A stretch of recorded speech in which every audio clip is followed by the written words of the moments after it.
2 तारीख को मेरे संसदीय क्षेत्र के अंदर एक गर्भवती महिला पीएचसी पे पहुंचती है और पीएचसी के डॉक्टर स्टाफ कह देते हैं डिलीवरी यहाँ पर नहीं कराई जाएगी और वहीं दरवाजे में वो तड़पती है और वहीं वो माँ अपने बच्चे को जन्म देती है, लेकिन वहाँ स्टाफ किसी प्रकार को उसको अंदर नहीं ले जाते हैं।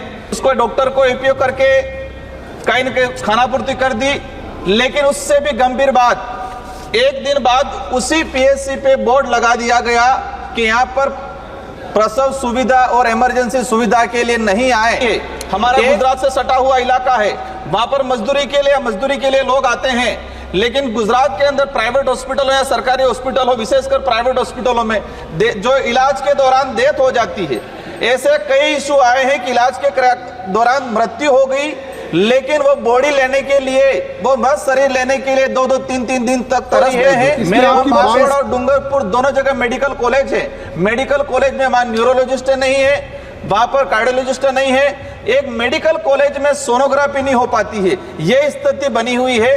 तो मेरा आपसे अनुरोध है कि केंद्र सरकार जो मेडिकल कॉलेज में मूलभूत जो सुविधा होनी चाहिए, उन सुविधाओं को धरातल पे लागू करे। शून्यकाल अवसर पर जो बोलने का अवसर प्रदान किया उसके लिए धन्यवाद। मैं आपका ध्यान आकर्षण कराना चाहूंगा मेरे संसदीय क्षेत्र बांसवाड़ा डूंगरपुर, जिस तरह से वर्तमान में चिकित्सा व्यवस्था केंद्र सरकार की जो स्कीमें हैं, कहीं न कहीं जो गरीब जनता है उनको लाभ नहीं पहुंचा रही है।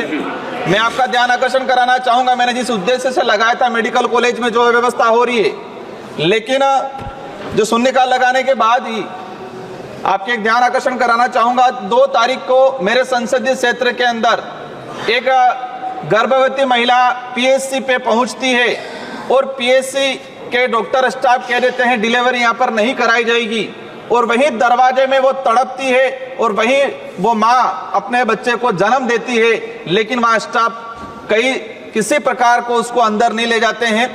वही चीज हुई, विभागीय अधिकारियों ने वहां गए, उसको डॉक्टर को उपयोग करके कहीं न कहीं खानापूर्ति कर दी, लेकिन उससे भी गंभीर बात, एक दिन बाद उसी पीएचसी पे बोर्ड लगा दिया गया कि यहाँ पर प्रसव सुविधा और इमरजेंसी सुविधा के लिए नहीं आए।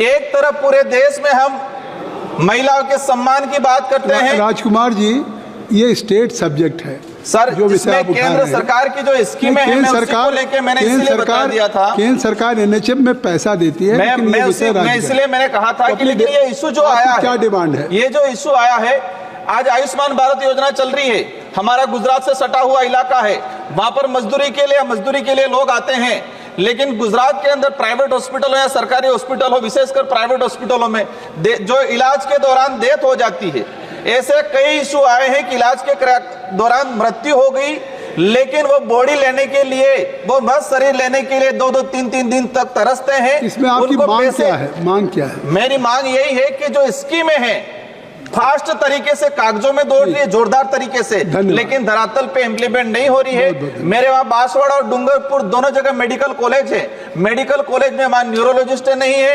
वहां पर कार्डियोलॉजिस्ट नहीं है, एक मेडिकल कॉलेज में सोनोग्राफी नहीं हो पाती है। ये स्थिति बनी हुई है। तो मेरा आपसे अनुरोध है कि केंद्र सरकार जो मेडिकल कॉलेज में मूलभूत जो सुविधा होनी चाहिए, उन सुविधाओं को धरातल पे लागू करे। और जो वहां फर्जीवाड़ा चल रहा है और जो चिकित्सा व्यवस्था को जो प्राइवेटीकरण के लिए बढ़ावा दिया जा रहा है, उस पर आप विशेष ध्यान दें और सरकारी व्यवस्था को सुधारें। धन्यवाद।